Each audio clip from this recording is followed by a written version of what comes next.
কথাটা একেবারে সম্পূর্ণ না হলে আংশিক সত্য। যারা ইতিপূর্বে জামাত করেছে, বিএনপি করেছে, এরকম লোক এমপিদের পছন্দের লোককে ঢুকাইছে এবং ওখানে ওমর ফারুক চৌধুরী, শাহরিয়ার, আইন, দারা, ওরা চারজনা প্যাক্ট হয়ে গেছে। আমি একা অসহায় কী করব? সেন্ট্রাল কমিটির কাছেও কোনো হেল্প পাচ্ছি না। এতদিন ঘুরে ঘুরে আমি 4 বার ঘুরেছি, ঘুরে বিস্তারিত ঘটনাটা বলেছি যে আপনারা বলছেন যে হাইব্রিডকে লাওয়া যাবে না, তো এরা তো সব হাইব্রিডেরই নাম দিচ্ছে। লড়াই করে মাদ্রাসা মাঠে মহানগর আওয়ামী লীগের মিটিংয়ে ধমকি দিয়ে গেল, তারপরে একটু নরম হয় কিছুটা কথা আমার শুনে শোনা। এই কমিটির মধ্যে শিবির করা ছেলে আছে, তারপরে বিএনপি তো সহ্য করা যায়, কিন্তু শিবির করা ছেলেও আছে এই কমিটির মধ্যে। আমি কেমন করে বাদ দেব? মানে সেক্রেটারি সই না করলে তো কমিটি জমা নেবে না। আমি একা একা করে নিয়ে গিয়েছিলাম। আমি সমস্ত 9 থানার আওয়ামী লীগের মাঠে যারা এত দীর্ঘদিন থেকে বিভিন্ন সংগ্রামে, আজ তো আওয়ামী লীগের সুদিন, দুর্দিনে যারা মাঠে ছিল, যারা বিএনপির দ্বারা, জামাতের দ্বারা অত্যাচারিত হয়েছে, সেই সব কর্মীদেরকে নিয়েই আমি কমিটি করেছিলাম। করে জমা দিতে গেলাম, বসে গেছে না একা সই হবে না, সেক্রেটারি সই লাগবে। তো সেক্রেটারি তো ওরাই তো করছে এগুলো, ওরা 4 জন তো প্যাক্ট হয়ে গেছে। এর মধ্যে মজার একটা ঘটনা বোধহয় আপনারা কেউ জানেন না, মিডিয়ালারা কেউ জানেন না। আমাকে একদিন, আমি দুপুরে ভাত খেয়ে নিয়েছি, আমাকে টেলিফোন করে বারে বারে শাহরিয়ার বলছে যে চাচা কোথায় তুমি? বললাম যে আমি আছি, আশপাশে আছি। তো বলে তাড়াতাড়ি এখানে আসো, আমার এখানে খাওয়া দাওয়া করতে। আমি তো খাওয়া দাওয়া তো করেছি রে বাবা, এখন আর খাওয়া দাওয়া কিছু। তো বলে আসো তুমি, চা খাবো। গেলাম, যা দেখছি আমার থেকে আইন উঠে, মানে আমি ঢুকতে কাঁচের ঘরগুলো তো বুঝতে পারলাম যে একজনে বাড়ি গেল, এবং সেটা অনুমান করলাম যে আইন হবে। এটা অনুমানের উপরে বলছি যে আইন হবে ওটা। আর দারা আর শাহরের বসে আছে, কমিটি বার করলো, করে বলছে সই করো। নাম দেখে আমার মাথা গরম হয়ে গেল।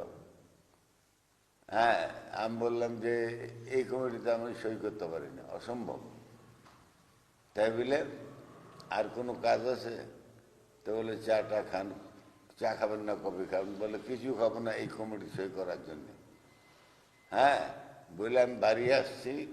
বাড়ি আসার পরে লিফটের কাছে এসে গেছি, তো শাহরিয়ার 2 এখন স্টাফ আর কি, মানে গভর্নমেন্ট স্টাফ, তারা ওই যে শাহরিয়ার পররাষ্ট্র মন্ত্রণালয়ের স্টাফ, সে 2 জন এসে আমার হাত ধরে টানাটানি করছে। চলেন স্যার বললো, চলেন স্যার, যেতে হবে আপনাকে, স্যার বললো।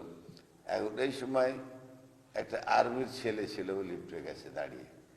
সে বলছে আপনি মেরাজ মোল্লা না? বললাম জি। তো আমাকে আপনি চিনলেন কী করে? আমি এবার বললো, তো বলছে আমার বাড়ি রাজশাহী।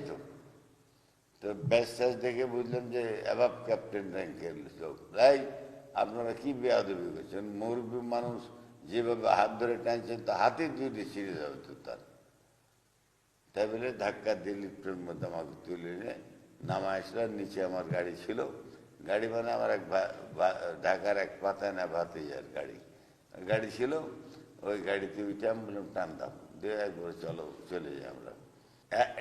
এই কমিটি করতে লেগে এত নিচে নেমেছে। এই যে উদাহরণ দিই, শাহরিয়ার শাহ আলম পেট্রোল পাম্প, জাতীয় বাড়ি থেকে একবার ভোটে দাঁড়িয়েছিল। আজিজুল আলম, হ্যাঁ, জাতীয় বাড়ি থেকে ভোটে দাঁড়িয়েছিল। তাকে ট্রেজারার বানাইছে। আওয়ামী লীগের ট্রেজারার বানাইছে। আর রাজশাহী ইউনিভার্সিটিতে খালেক সাহেব থাকার সময় জামাতকে উৎখাতের সময় যারা নেতৃত্ব দিয়েছিল, তুহিন বিলে একটা ছেলে না, ভালো নাম জানি না, হ্যাঁ আঙ্গুল কাটা, হ্যাঁ ঠিক ধরে, তুহিনকে আমি বললাম যে তুহিন তো এখন তো আর ছাত্রলীগ নাই, এখন ইয়ে তুহিনকে একটা সদস্য অন্তকে রাখা যায়। ছেলেটা এত বড় ত্যাগ স্বীকার করেছে দেশের জন্যে, মানে পার্টির জন্যে, দেশের জন্য তো ত্যাগ স্বীকার করেছে আমরা যারা মুক্তিযোদ্ধা, কিন্তু পার্টির জন্য এত বড় ত্যাগ স্বীকার করেছে, তার পিণ্ডে হয়ে গেছে, লোক নাই। এবং লিটনেরা, খায়রুজ্জামান লিটনেরা যদি সে সময় মহানগরের ছেলে পেলে তাকে হেল্প না করতো তাহলে তো মারাই যেত। ছেলেটাকে একটা সদস্য নেবে না।